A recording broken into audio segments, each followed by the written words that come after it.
Hey guys, welcome back to my channel. Don't forget to like, subscribe, turn on your post notification bell, and comment down below.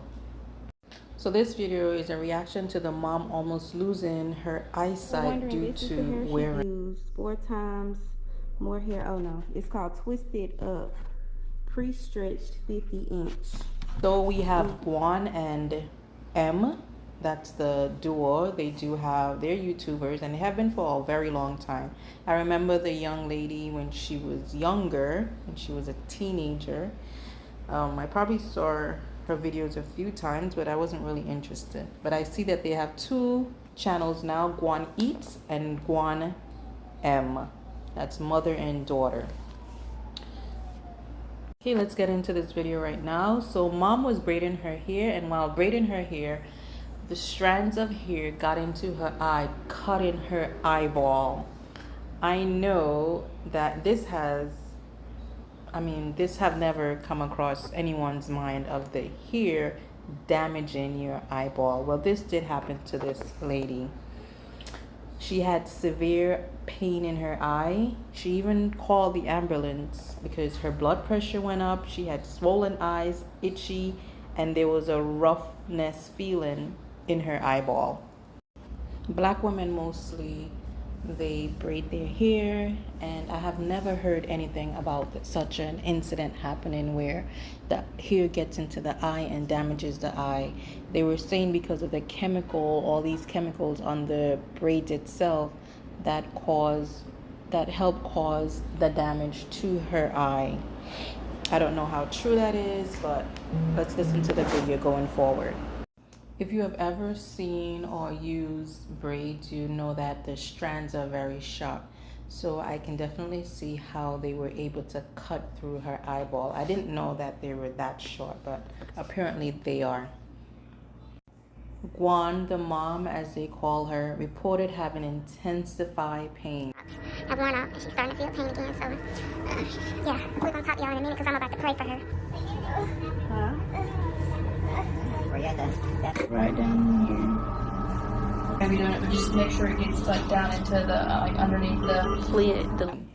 At the hospital, they gave her eye drops and some cream. Later, we found out that the eye drops made things worse. Plus, they contained anesthesia, which the patient is allergic to. So you already know when you go to the doctor, the first thing they have you fill out is a form about your history. So this information had to be placed on her form. The nurse asked you that question, and also the doctor double checked. So I don't know how they missed it in the hospital that she's allergic to anesthesia, which could have been worse than what this lady was going through. Although she was in severe pain, thank goodness her eyesight was not lost, but it could have been worse. She also later found out that the eye drops given to her is mostly given to people who are going into surgery. That's a second mistake by the hospital. Juan's pain, as I said, intensified with each drop, according to her daughter, and her eyes were bloodshot red, swollen, and puffy. So that indicated that something was wrong.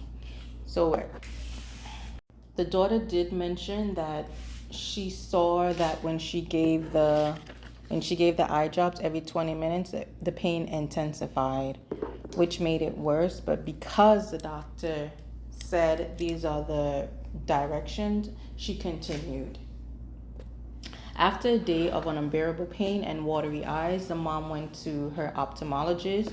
What they found out was unbelievable. According to the ophthalmologist, she had a chemical flame retardant, and the strand of hair cut her eyeball.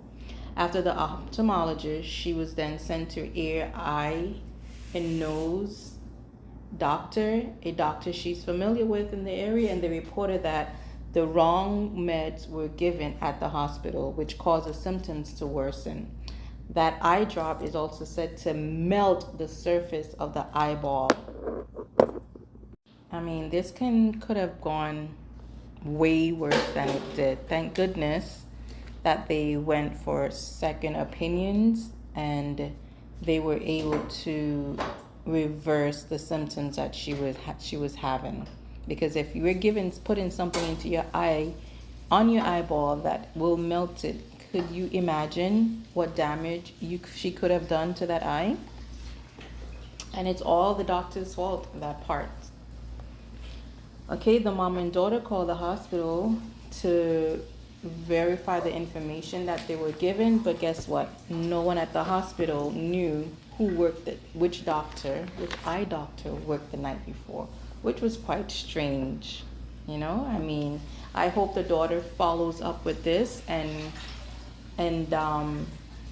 hold them responsible for whatever damage that they did, because if they don't, they won't take precaution the next time another patient walks into the hospital. Yes, we're all human and we make mistakes, but when a mistake is done, it needs to be shown to the person, so that way they will double check the next time they encounter such a situation. So the ear, eye, and nose doctor proceeded with the treatment to reverse the damage of getting the irritation and the redness out. Her overall diagnosis was extreme chemical burn in the eye, probably due from the eye drop, redness, and cuts in the eye. According to the doctor, the redness means that the eye is still fighting. It's a good thing that she didn't lose her vision, because then the eye would be very cloudy, and they didn't find any signs of cloudiness, thank goodness. Otherwise, she would have lost her eyes. I saw a recent video of her and her daughter doing a mukbang, and I still see that she's wearing darker, so her eyes are not fully repaired as yet. So my video is titled that the braids and negligence almost caused her to lose her eyes. Because if the hospital had given her the correct medication, maybe they could have reversed or helped repair the cuts in her eyes.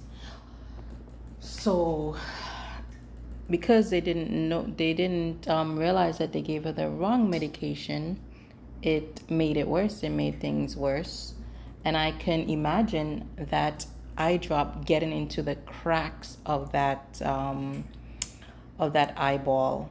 I know I didn't I didn't do this video in details, because I mean, the daughter did a video over maybe 4 days, and I looked at all of them, and this is the most important part of the video. But you see that the mom was in a lot of pain. I saw her at the doctor's visits. I saw her talking to the doctors, and they telling her what information that was needed. It was a whole lot. So we saw that the mom had in the braids still at the hospital. She also still have them on, I think, now. But as the mom stated, it wasn't the braid itself that caused it. Like, she've had those type of braids before, so she kept them in. I know a lot of people in the comment section were worried about her having her braids in, and they were saying to take the braids out, but she didn't. Guys, if you want to hear more about this story, you can go over to their channel. That's Juan and M channel. So go over and listen to the details of the story, so we can also prevent this from happening to you. Because we know in our Black community, our women, we love to braid our hair for quote-unquote protective reasons. If you enjoyed this video, don't forget to like, subscribe, turn on your post notification bell, and comment down below.